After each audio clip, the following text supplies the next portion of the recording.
Aurora, Oregon's Phantom Train. It's 1908, and you're walking through the woods here in Aurora, Oregon, long before World War I and the Great Depression. Continuing your walk, you happen upon a clearing, then see what look like railroad tracks. Little seems to have changed around these parts of Aurora over the past century. That's because railroad tracks and the trains that rode them, like this one, were here more than a century ago, when this new railway started. Yet mystery still lingers in this spot, just waiting to be uncovered. In fact, there are more than a few hidden secrets around here, all in plain sight, if you know where to look. Our starting point is where Aurora both begins and ends, near the shores of the Willamette River. Each clue connects to the nearby bridge and the trains riding over it. History leaves evidence that fades a little more each year, yet Aurora's forgotten past can still be uncovered today. So what can be revealed here? Let's find out. For starters, the spirit of transportation has long run through this area.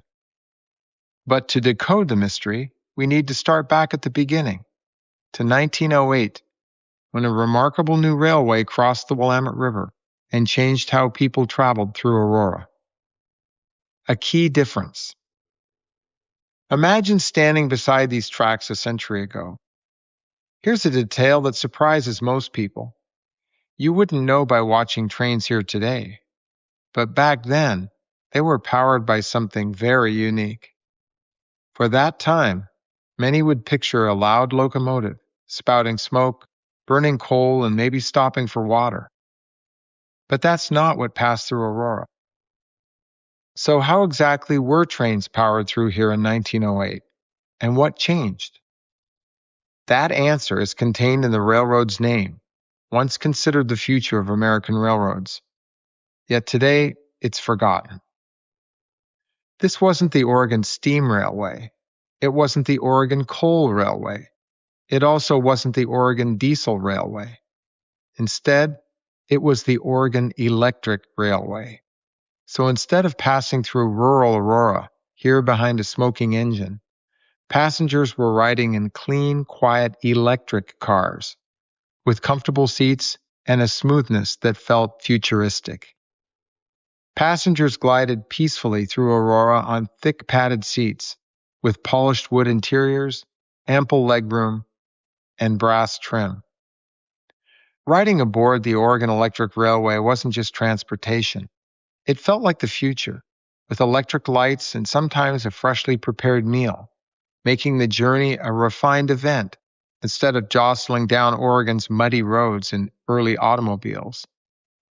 The score at that point was Oregon Electric Railway 1 and early cars 0, because the electric train's more reliable and luxurious transportation, all while moving at up to 60 miles per hour, was tough to beat. The Oregon Electric Railway seemed unstoppable. Yet that same year the futuristic railroad opened, competition was already beginning to appear, and its rivals weren't limited just to other railroads. The Oregon Electric wasn't our region's lone local railroad either. That's because just a few miles away, another railroad was racing towards Salem, creating one of Oregon's early transportation battles. Competition. The Oregon Electric Railway faced competition from an established area rival.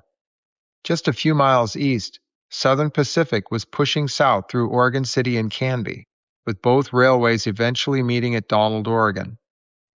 Donald became a significant railroad junction since it connected both systems, where freight and passengers could also transfer there between different railroads. Station to station. While much has disappeared around Aurora, something survives. Names. And those weren't names of just any place. These were destinations. Scattered across Aurora's landscape are clues from the Oregon Electric Railway era. They're names people pass every day without realizing each one is part of both Aurora's past and also its present. Because a century ago, they were literal landmark destinations, important to Aurora travelers. These seemingly insignificant historical breadcrumbs have turned into today's precious gems, so don't be fooled by the small signs representing them. Your first clue transporting you back more than a century is the Prawl Road directional sign you may have noticed driving west from Charbonneau and the I-5 freeway toward Butteville and Boones Ferry Road. Those Prawl Road signs are important, and for a reason you might never have considered. Even now, they literally point you back to the year 1908. That's because Oregon Electric Railway trains crossed the Willamette River from Wilsonville near here, with their very first rural Aurora stop called Prawl Station. Prawl Station and the subsequently named Prawl Road are associated with Frederick Prawl, the Oregon Electric Railway roadmaster who supervised construction of the train bridge connecting Aurora to Wilsonville in the years before it opened for traffic in 1908. When the bridge opened, Prawl Station served as both a landmark and flag station, a railroad destination where the train stopped if someone signaled or flagged to be dropped off there. But Prawl Road is not the only clue hiding in plain sight. That's because just south of the old Prawl stop is another forgotten Oregon Electric Railway location you may have passed through without ever considering its significance. The name? Curtis Station.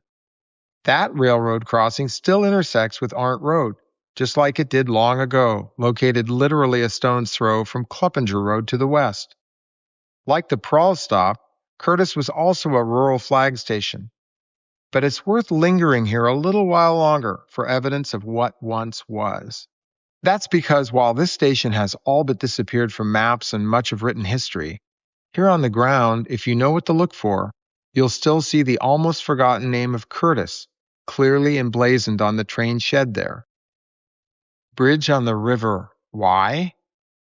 Looking at the river today, it's easy to forget that before 1908, there was no bridge connecting Aurora and Wilsonville.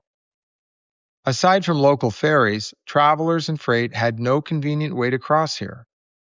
The Oregon Electric Railway changed that forever by building the bridge. Those stations only existed because that railway solved the first and enormous problem of crossing the Willamette River. Another interesting clue lies at the river itself.